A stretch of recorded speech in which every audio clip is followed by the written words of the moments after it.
Hello there, boys and girls. Welcome to Monday Story Time. Fluffy and I hope you all had a great weekend. Before we get to our books today, we have a birthday to celebrate. That's exciting. Can you guys guess whose birthday it is? I will give you a few clues. She's super cute. Her favorite color is blue. She loves Paw Patrol, and today she's not 1, she's not 2, she's not 3, she is 4 years old. I know, I can hardly even believe it. You guys grow up so fast. Can you guys guess who it is? Fluffy got it. It's Cassie. Happy birthday, Cassie. We better do a little birthday dance in honor of our Cassie. Guys, feel free to dance along, sing along. Fluffy, do you want to play the noisemaker? No. You know what? Just keep practicing and you'll get it one of these days. Oh, a shaker egg. Sure. You hold that. I'll play our music. We'll do a little dance and then we'll get to our books. All right. Happy birthday, happy birthday. Good job, Fluffy. Happy birthday, happy birthday. Show us how old you are today. Uh-oh. Okay, well that works too. Happy birthday, show us how old you were yesterday. Happy birthday, Watch out for your hat. show us how old you are today. Happy birthday, show us how old you were yesterday. Fluffy, there we go. Oh dear. Happy birthday, show us how old you are today.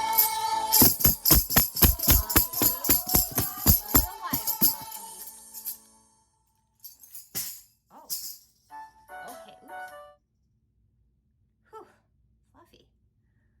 You were really jamming. Oh, because you love Cassie so much? Oh, that's so sweet. Should we read her some books? Okay. Fluffy, you go take a breather after that performance, and I will read these guys some books. Good boy. All right, I had to change your setup a little bit today because I needed to plug in my phone. I'm a hot mess over here. All right, so we had to move to be close to an outlet. Oh, we'll see how this works. All right. Clifford, the Big Red Dog, the Stormy Day Rescue. One day, Clifford found a very big bone. I will bury it, Clifford said. Cleo and T-Bone helped him find a good spot. Not far away, Samuel was serving lunch. It looks as if we might get a storm, he said. Just then, sand began to fly. I asked for a fish sandwich, said Victor, not a sand sandwich.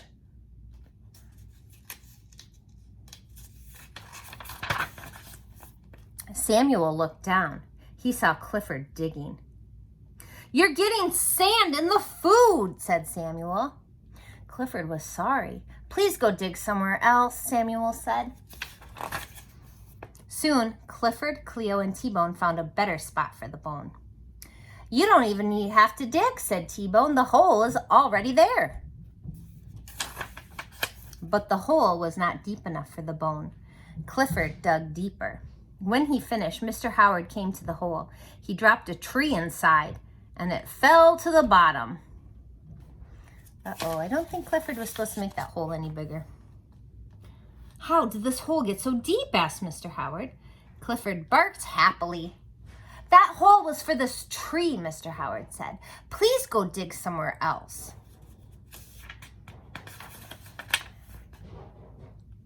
Meanwhile, the storm grew closer. At the school, Miss Carrington's class was worried. Remember when the last storm flooded the library? Jetta said. Maybe that will happen again.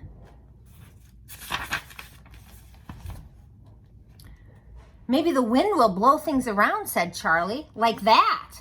The class looked outside. Dirt was flying everywhere. Clifford, called Emily Elizabeth.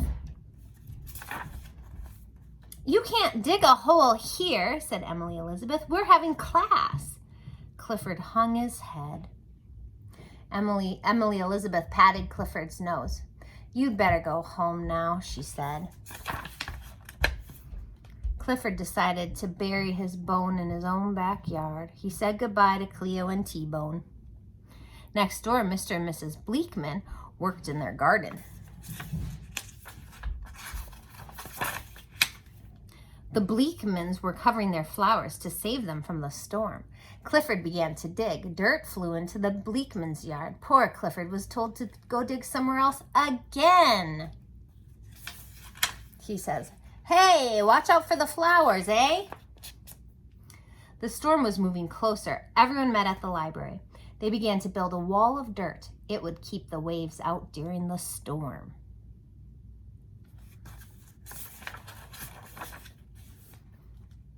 You have to make the wall very high, said Mr. Howard. That's a lot of digging, said Charlie. Oh, I know the best digger around, cried Emily Elizabeth. Clifford! Dig, boy, Emily Elizabeth said, but Clifford would not dig. Clifford just sat. Emily Elizabeth understood. All digging isn't bad, she said. It's just that there's a right time and place for it.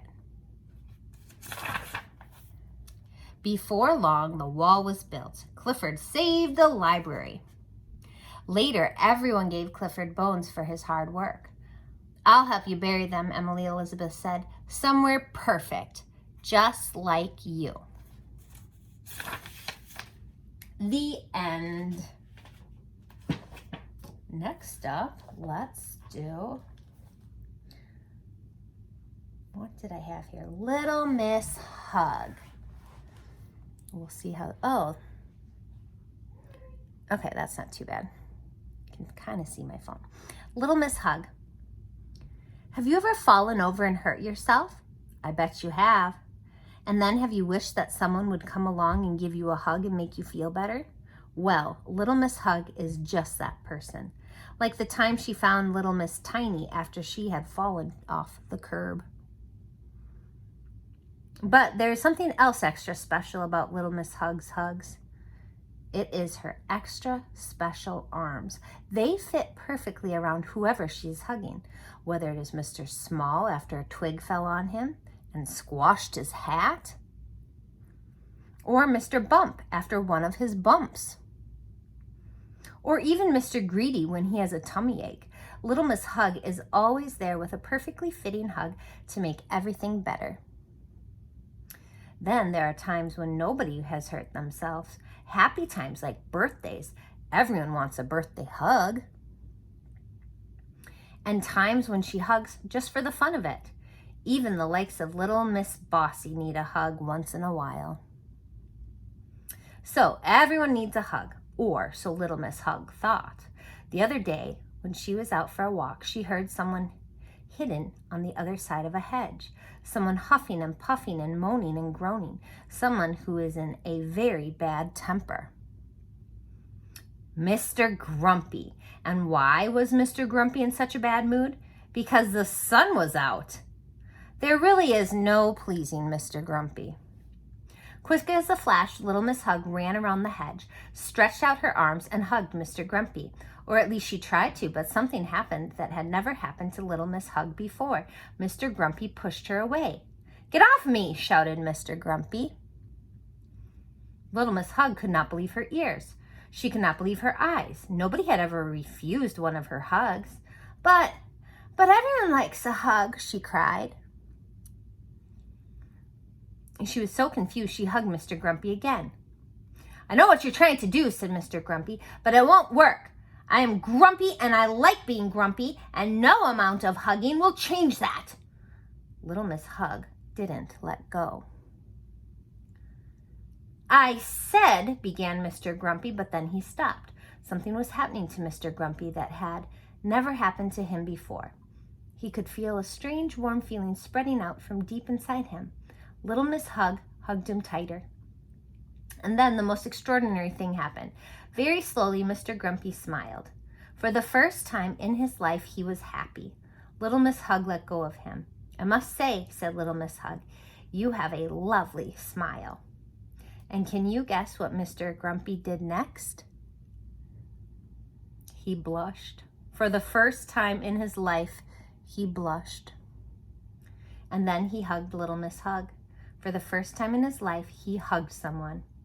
Although, as you can see, it was almost a hug, not a proper Little Miss Hug hug. What you might call half a hug. A very Mr. Grumpy hug.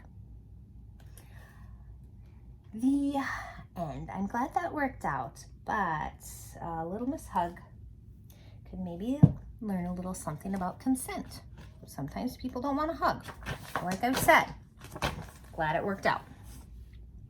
All right, lastly, we have My First Sleepover starring Strawberry Shortcake and friends. One afternoon, Strawberry Shortcake was shopping at Raspberry Tart's store.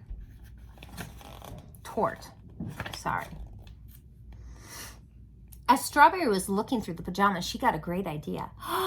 We should have a sleepover party, Strawberry said excitedly. A sleepover? Asked Raspberry. She didn't sound as excited as Strawberry. Yes, it'll be very fun, said Strawberry. We can invite all our friends.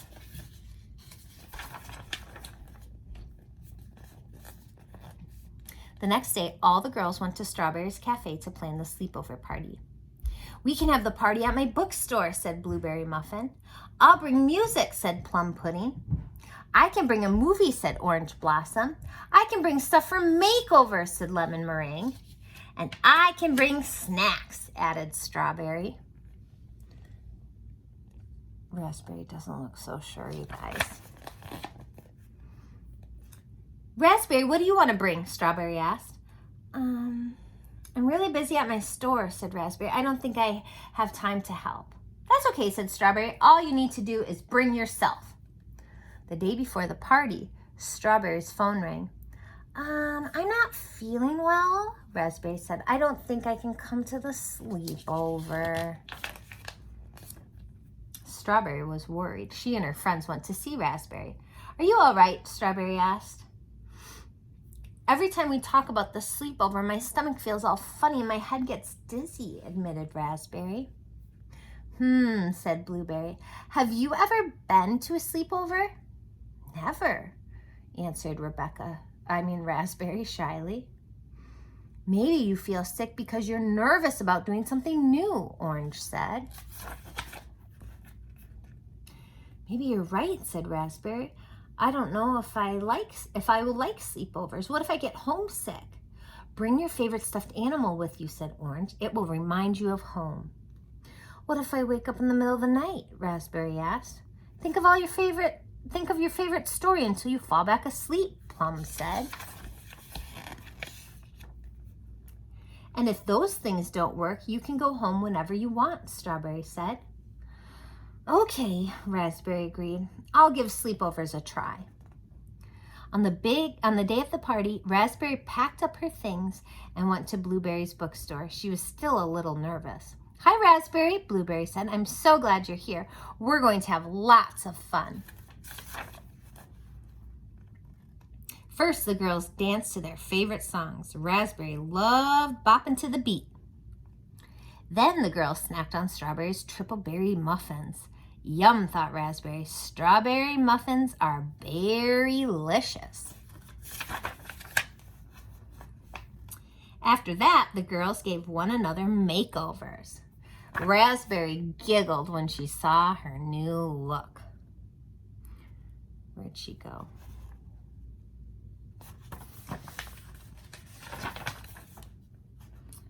At the end of the night, the girls curled up and watched a movie. When the movie was over, Strawberry asked, Raspberry, are you having fun? But Raspberry didn't answer. She was already asleep. That's like me when I watch a movie, you guys.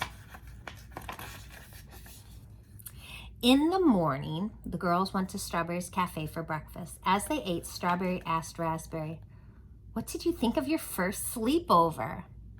"It was great," Raspberry answered, "but there was one problem." "Oh no!" Strawberry gasped. "What went wrong?" "It was over too soon," said Raspberry. "I had so much fun. I can't wait until we do it again."